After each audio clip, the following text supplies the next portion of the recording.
So the king and Haman went in to drink with the queen. The king said to Esther at the banquet on the second day, "What is it, Queen Esther? What is your request? What is your petition? It shall be done for you up to half of my kingdom." She answered and said, "If I have found favor in the sight of the king, let my life be granted as my petition, and my people as my request. For both I and my people are sold for destruction, pillage, and genocide. If both we and our children were sold for male and female slaves, I would not have bothered you, for this isn't worthy of the king's palace." The king said, "Who has dared to do this thing?" Esther said, "The enemy is Haman, this wicked man."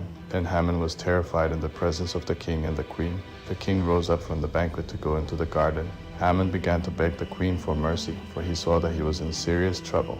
The king returned from the garden, and Haman had fallen upon the couch, begging the queen for mercy. The king said, "Will you even assault my wife in my house?" And when Haman heard it, he changed countenance. And Bugithan, one of the chamberlains, said to the king, "Behold, Haman has also prepared a gallows for Mordecai, who spoke concerning the king, and a 50-cubit high gallows has been set up on Haman's property." The king said, "Let him be hanged on it." So Haman was hanged on the gallows that had been prepared for Mordecai.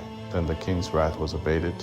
Chapter 8. On that day, King Ahasuerus gave to Esther all that belonged to Haman the slanderer. The king called Mordecai, for Esther had told that he was related to her. The king took the ring which he had taken away from Haman and gave it to Mordecai. Esther appointed Mordecai over all that had been Haman's. She spoke yet again to the king, and fell at his feet, and implored him to undo Haman's mischief and all that he had done against the Jews. Then the king extended the golden scepter to Esther, and Esther arose to stand near the king. Esther said, "If it seems good to you, and I have found favor in your sight, let an order be sent that the letters sent by Haman may be reversed, letters that were written for the destruction of the Jews who are in your kingdom. For how could I see the affliction of my people, and how could I survive the destruction of my kindred?" Then the king said to Esther, "If I have given and freely granted you all that was Haman's, and hanged him on a gallows because he laid his hands upon the Jews, what more do you seek? Write in my name whatever seems good to you, and seal it with my ring. For whatever is written at the command of the king, and sealed with my ring, cannot be countermanded." So the scribes were called in the first month, which is Nisan, on the 23rd day of the same year, and orders were written to the Jews, whatever the king had commanded to the local governors and chiefs of the local governors, from India even to Ethiopia.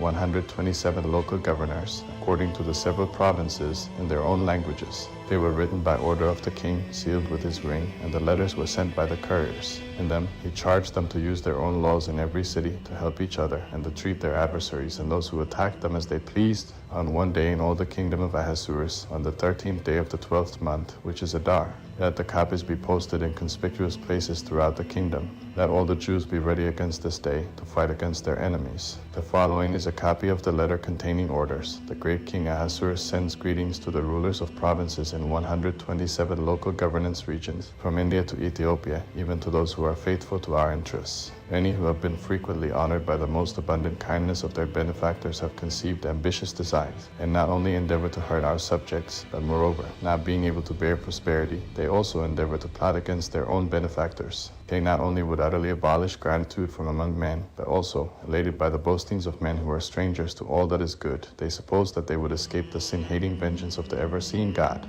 And oftentimes evil exhortation has made partakers of the guilt of shedding innocent blood, and has involved in irremediable calamities many of those who have been appointed to offices of authority, who have been entrusted with the management of their friends' affairs, while men, by the false sophistry of an evil disposition, have deceived the simple goodwill of the ruling powers. And it is possible to see this, not so much from more ancient traditional accounts, as it is immediately in your power to see it by examining what things have been wickedly perpetrated by the baseness of men unworthily holding power. It is right to take heed with regard to the future, that we may maintain the government and undisturbed peace for all men, adopting needful changes, and ever judging those cases which come under our notice with truly equitable decisions. For whereas Haman, a Macedonian, the son of Hammedatha, in reality an alien from the blood of the Persians, and differing widely from our mild course of government, having been hospitably entertained by us, obtained so large a share of our universal kindness as to be called our father, and to continue the person next to the royal throne, reverenced of all, he, however, overcome by pride, endeavored to deprive us of our dominion and our life, having by various and subtle artifices demanded for destruction both Mordecai our deliverer and perpetual benefactor, and Esther the blameless consort of our kingdom,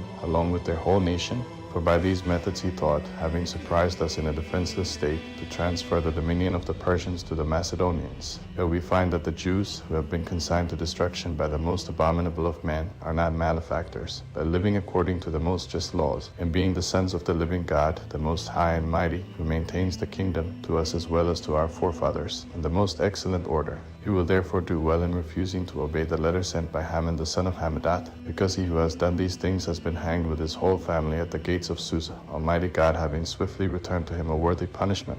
We enjoin you then, having openly published a copy of this letter in every place, to give the Jews permission to use their own lawful customs and to strengthen them, that on the 13th of the 12th month Adar, on the self-same day, they may defend themselves against those who attack them in a time of affliction. For in the pace of the destruction of the chosen race, Almighty God has granted them this time of gladness. Therefore you also, among your notable feasts, must keep a distinct day with all festivity, that both now and hereafter it may be a day of deliverance to us in who are well disposed toward the Persians, but to those that plotted against us a memorial of destruction.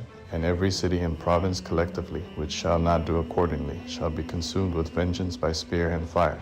It shall be made not only inaccessible to men, but most hateful to wild beasts and birds forever. Let the copies be posted in conspicuous places throughout the kingdom, and let all the Jews be ready against this day, to fight against their enemies. So the horsemen went forth with haste to perform the king's commands. The ordinance was also published in Susa. Mordecai went out robed in royal apparel, wearing a golden crown and a diadem of fine purple linen. The people in Susa saw it and rejoiced. The Jews had light and gladness in every city and province where the ordinance was published. Wherever the proclamation took place, the Jews had joy and gladness, feasting and mirth. Many of the Gentiles were circumcised and became Jews for fear of the Jews. Now in the 12th month, on the 13th day of the month, which is Adar, the letters written by the king arrived. In that day the adversaries of the Jews perished, for no one resisted through fear of them. For the chiefs of the local governors and the princes and the royal scribes honored the Jews, for the fear of Mordecai was upon them.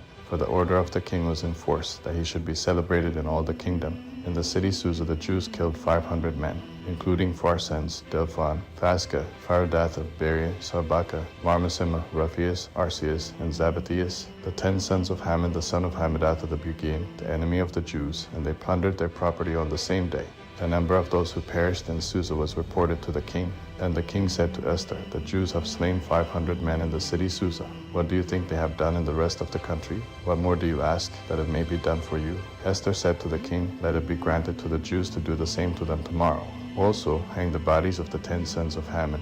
He permitted it to be done, and he gave up to the Jews of the city the bodies of the sons of Haman to hang. The Jews assembled in Susa on the 14th day of Adar and killed 300 men, but plundered no property. The rest of the Jews who were in the kingdom assembled and helped one another and obtained rest from their enemies, for they destroyed 15,000 of them on the 13th day of Adar, but took no spoil. They rested on the 14th of the same month, and kept it as a day of rest with joy and gladness. The Jews in the city of Susa assembled also on the 14th day and rested, and they also observed the 15th with joy and gladness. On this account then, the Jews dispersed in every foreign land keep the 14th of Adar as a holy day with joy, each sending gifts of food to his neighbor. Mordecai wrote these things in a book and sent them to the Jews, as many as were in the kingdom of Ahasuerus, both those who were near and those who were far away, to establish these as joyful days and to keep the 14th and 15th of Adar. For on these days the Jews obtained rest from their enemies, and in that month, which was Adar, in which a change was made for them from mourning to joy, and from sorrow to a holiday, to spend the whole of it in good days of feasting and gladness, sending portions to their friends and to the poor. And the Jews consented to this as Mordecai wrote to them, showing how Haman the son of Hammedatha the Macedonian fought against them, how he made a decree and cast lots to destroy them utterly. Also how he went into the king, telling him to hang Mordecai, but all the calamities he tried to bring upon the Jews came upon himself, and he was hanged along with his children. Therefore these days were called Purim, because of the lots, because of the words of this letter, and because of all they suffered on this account, and all that happened to them. Mordecai established it, and the Jews took upon themselves, upon their offspring, and upon those who were joined to them to observe it. Neither would they on any account behave differently, but these days were to be a memorial kept in every generation, city, family, and province. These days of Purim shall be kept forever, and their memorial shall not fail in any generation. Queen Esther, the daughter of Amminadab, and Mordecai the Jew wrote all that they had done, and gave the confirmation of the letter about Purim. Mordecai and Esther the queen established this decision on their own, pledging their own well-being to their plan. And Esther established it by a command forever, and it was written for a memorial.